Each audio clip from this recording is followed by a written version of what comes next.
estiver e vamos buscar ao Senhor. Isaías capítulo 6, versículo 1.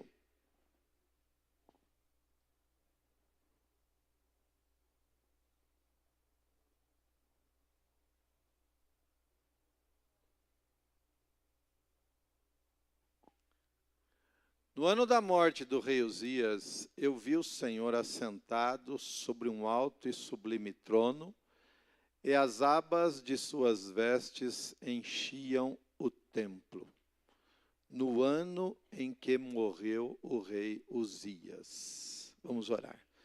Senhor, meu Deus e meu Pai, estamos agora diante da Tua palavra, louvamos e exaltamos o Teu nome, e eu peço a Ti nesta hora, meu Deus amado, unção do Espírito Santo. Palavra que vem revelada do céu para a terra. O Senhor conhece cada coração. Ministra aos nossos corações agora, Senhor. Tu tens a liberdade no meio da Tua igreja e nós oramos em nome de Jesus. Amém. Amém, Jesus. O título da mensagem é Enxergar Deus em meio ao caos da alma. Enxergar Deus em meio ao caos da alma. Irmãos, ver o Senhor, receber orientação do Senhor e ter comunhão com o Senhor independe de fatores externos. Independe. Não é o quanto está acontecendo fora que vai determinar a minha busca. Não são as nossas lutas ou conflitos que devem determinar o quanto nós estamos conseguindo ver Deus. Quando Isaías viu Deus, ele não estava no seu melhor momento, viu? Ele estava passando por um momento de incertezas. Inseguranças e incertezas podem gerar desequilíbrio emocional, e isso pode, em muitos casos, abalar a fé e a esperança no coração do crente. Então, insegurança e incertezas podem gerar desequilíbrio emocional. Podem. Não devem, mas às vezes geram. O profeta Isaías, ele não estava no melhor momento de sua vida. Era essa a situação dele. E quando eu orava a Deus, Deus me falou, diga esta palavra para a minha igreja no domingo à noite. Sobre essas instabilidades, sobre essas incertezas, sobre esses pequenos caos que acontecem na alma. E diga para eles, confiem em mim, me busquem, porque o poder de Deus se... hoje também nós não combinamos, mas eu também não... Quando você leu a palavra, eu não liguei ela na hora, mas agora encaixou, não é? Poder de Deus se aperfeiçoa na fraqueza. Lá em 2 Crônicas 26:16, coloca aí para mim, por favor. Segundo, não existe livro no Antigo Testamento que a gente chama de segunda, é sempre segundo Reis, 2 Crônicas 26:16. Tá fácil aí? Tá lá. Essa palavra é sobre o rei Uzias. Ele era rei. Mas, havendo-se já fortificado, exaltou-se o seu coração para a sua própria ruína e cometeu transgressões contra o Senhor seu Deus, porque entrou no templo do Senhor para queimar incenso no altar do incenso. Qual foi o erro do rei Uzias nesse momento aí? Oi? Soberba, mas o que ele fez de errado que ele não podia fazer? queimar incenso no templo. Isso é obrigação de quem? Do sacerdote. Uzias era sacerdote? Não.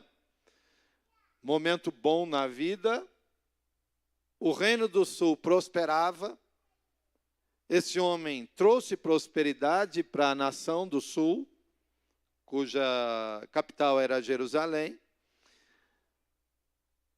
E aí o seu coração, por causa dessas coisas boas, se exalta. Puxa, como eu sou um bom rei, como eu consigo. E aí ele tem esse intento. Os sacerdotes resistiram a ele, com força mesmo. Não pode fazer isso, não faça isso. Mas ele insistiu. E ele é rei, ele está insistindo. E quando ele insiste, a lepra lhe pega na testa.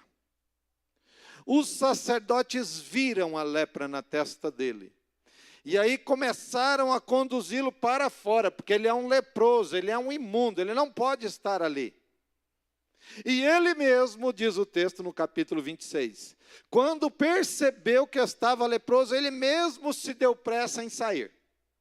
Mas ele vai morrer na sua lepra. Ele morreu com lepra.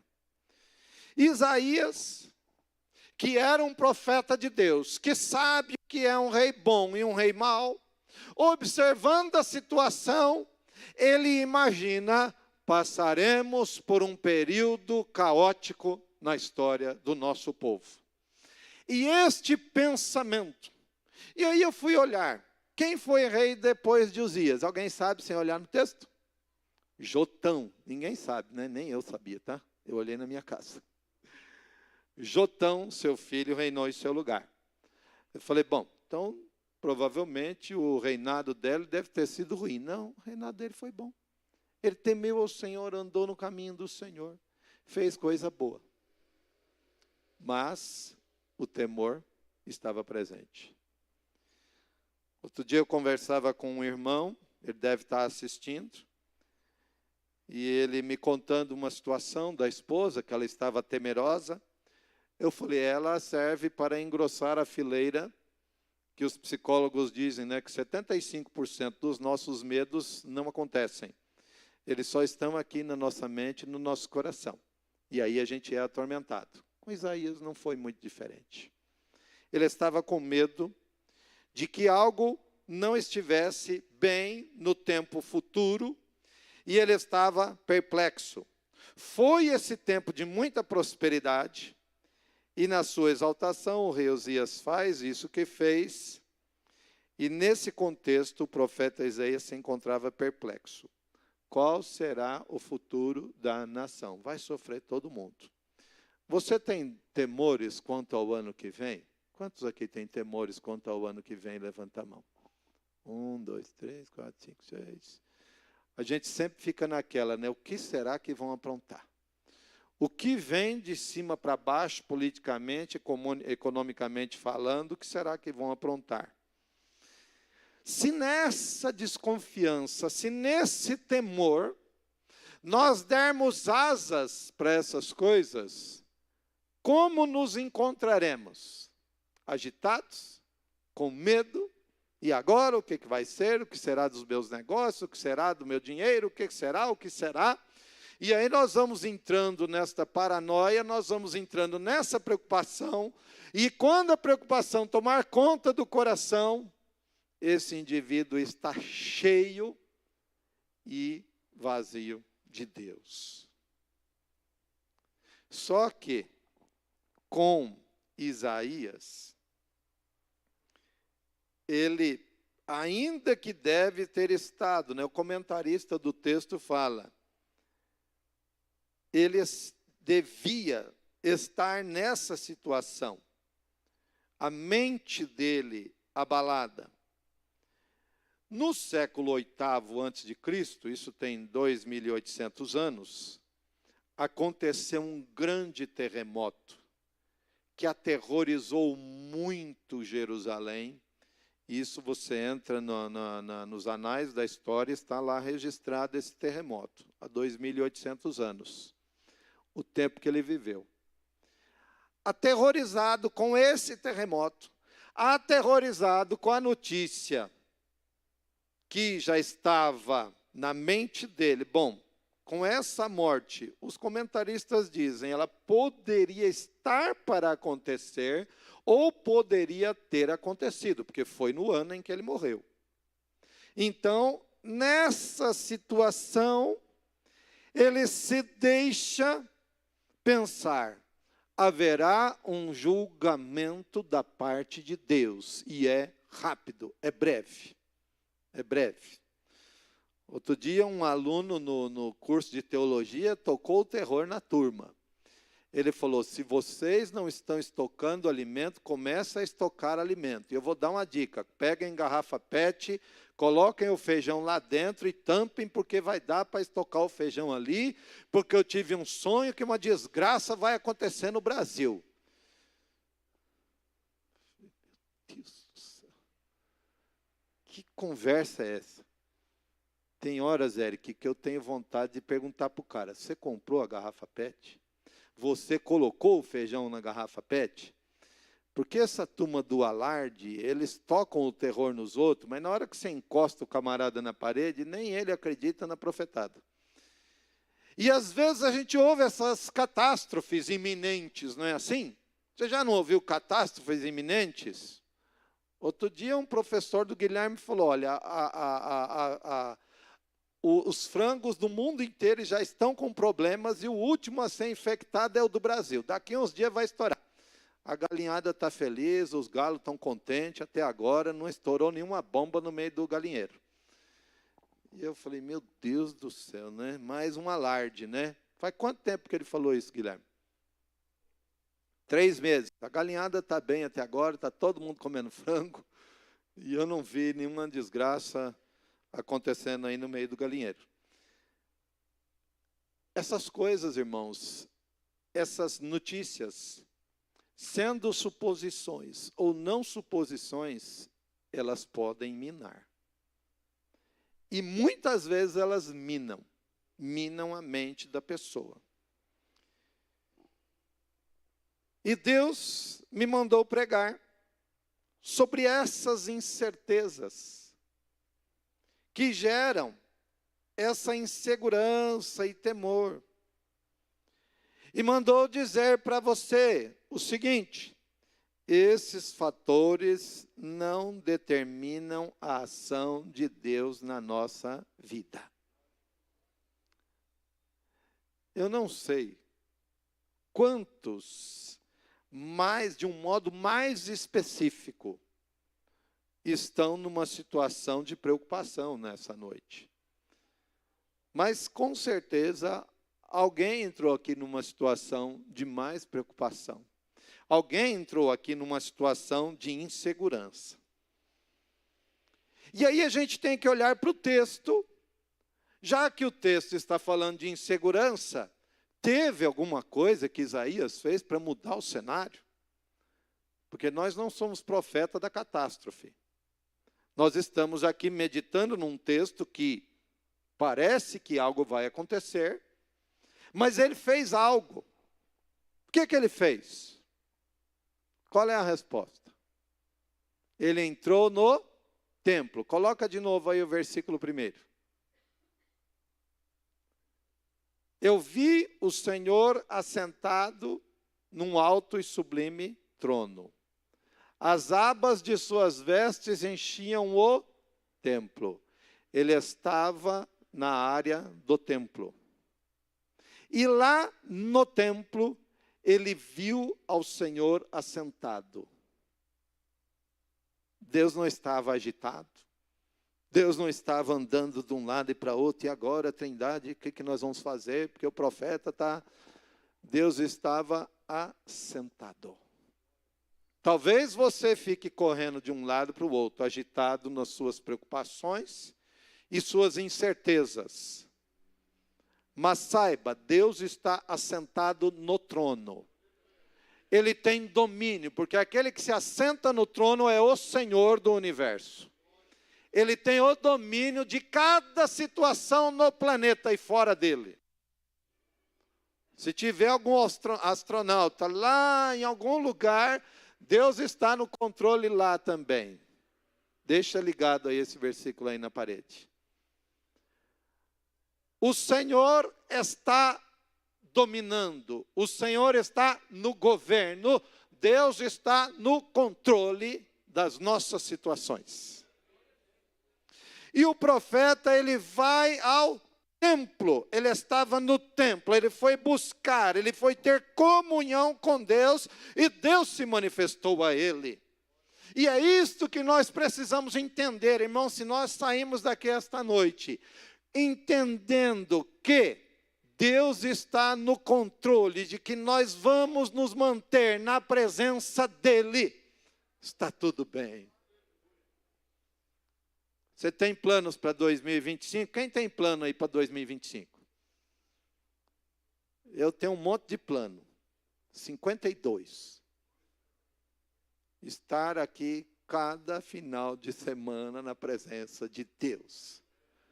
O resto que acontecer, pastor, terá sido consequência da minha permanência aqui, na presença de Deus. Eu estou falando aqui, mas o aqui é na presença de Deus. Você quer buscar a Deus? Ele não foi em lugares disso, daquilo ou daquilo outro. Ele foi no templo. Quem quer buscar a Deus se dirige à presença de Deus. Vai ao templo. Valorize a congregação, valorize o estar. Ali ele busca, ali ele vê, ali ele tem comunhão. Deixa que a voz de Deus seja maior no teu coração do que a voz do medo. Deixa que a voz de Deus seja maior do que a voz da insegurança. Deus cuidou e vai cuidar. Deus vai cuidar. Deus vai cuidar de você em 2025? Deus deixou você morrer em 2024? Parece que não, né? Senão a gente estava aqui e dava medo, né? Estou falando com defuntos. Não, nós estamos falando com gente viva. Deus está no controle. Deu problema aí, filho? Ah, tá. Deus está no controle. Hoje ainda é dia 20, quanto? 29. Já tem dia 30, dia 31. Deus estará no controle na terça-feira? Ele vai estar, irmão. Ai, pastor, e se eu morrer? É possível morrer até terça? E se você morrer, irmão, o que vai acontecer com você? Vai para o céu, irmão. Oxe, é bem melhor do que estar aqui. É bem melhor. Tenha certeza, viu? Que estar no céu é melhor do que estar na terra. Ah, mas eu tenho preocupação. Aí não dá. Aí você não vai resolver isso nunca, né? Descansa no Senhor. Descansa no Senhor. O profeta correu para a presença de Deus. Não corra de Deus. Crentes magoados, crentes sofridos, chateados, decepcionados, correm de Deus às vezes.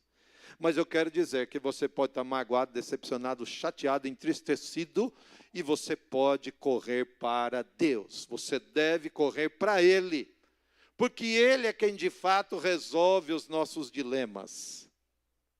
Eu não resolvo meus dilemas e meus temores. Ele resolve. Ele resolve. Ele resolve. E Deus fez alguma coisa com o profeta? Se manifestou a ele. Deus se manifestou. Quando você está perplexo, o que você costuma fazer? Isso determina quem você é. Se você, nas suas perplexidades, só se põe a chorar, a reclamar e a terceirizar culpa, está cheio de crente que a culpa é sempre do outro. Ele nunca assume suas responsabilidades. Para de terceirizar a sua culpa. Não responsabilize outras pessoas por aquilo que você não é, ou deixou de ser, ou deveria ser. Você tem um Deus que é maior do que qualquer outra coisa, qualquer outra pessoa. busque a Ele, é você e Deus. É na presença de Deus que algo vai acontecer. Na sequência do texto, nos versículos de 2 a 5, olha o que dizem.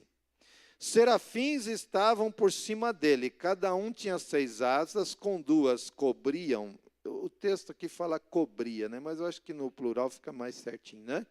Com 2 cobriam o rosto, com 2 cobriam seus pés e com 2 voavam. E clamavam uns para os outros, dizendo, Santo, Santo, Santo é o Senhor dos exércitos, toda a terra está cheia da sua glória. As bases do limiar se moveram à voz do que clamava, e a casa se encheu de fumaça. Então disse eu, ai de mim, estou perdido, porque sou homem de lábios impuros e habito no meio de um povo de impuros lábios, e os meus olhos viram o rei, o Senhor dos exércitos. Ele viu o Senhor e teve medo. Por quê? Porque ele olhou para dentro de si. Eu sou um pecador. Eu sou um homem de lábios impuros. Você também é de lábio impuro, irmão? Quantos são aqui de lábio impuro? Levanta a mão aqui. Vocês tudo falam palavrão, são boca suja? Não? É isso? Quantos são os xingadores aqui?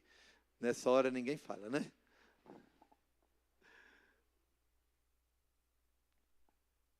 Ele se viu assim.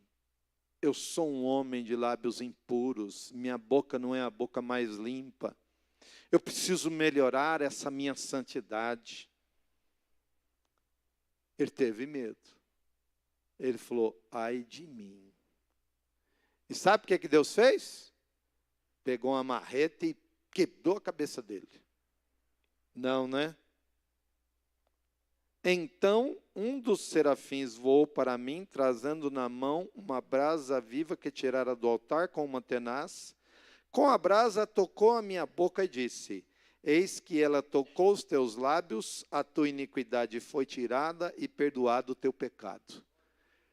Entrou no templo um homem perplexo, perturbado, preocupado e com medo, e se entendendo de lábios impuros e pecador, sai do templo um homem tocado, um homem transformado, um homem restaurado, apto para o serviço. Deus tem chamado a gente para fazer a obra dele. E a gente sempre fica na parte primeira. Ah, quem sou eu? Porque eu sou pecador, porque minha boca é suja, porque eu sou isso, porque eu sou aquilo. Irmão, o Senhor já está aí à disposição para passar com seus anjos, serafins, para trazer e fazer a obra na nossa vida. Deixa Deus te tocar. Ele toca a boca do profeta.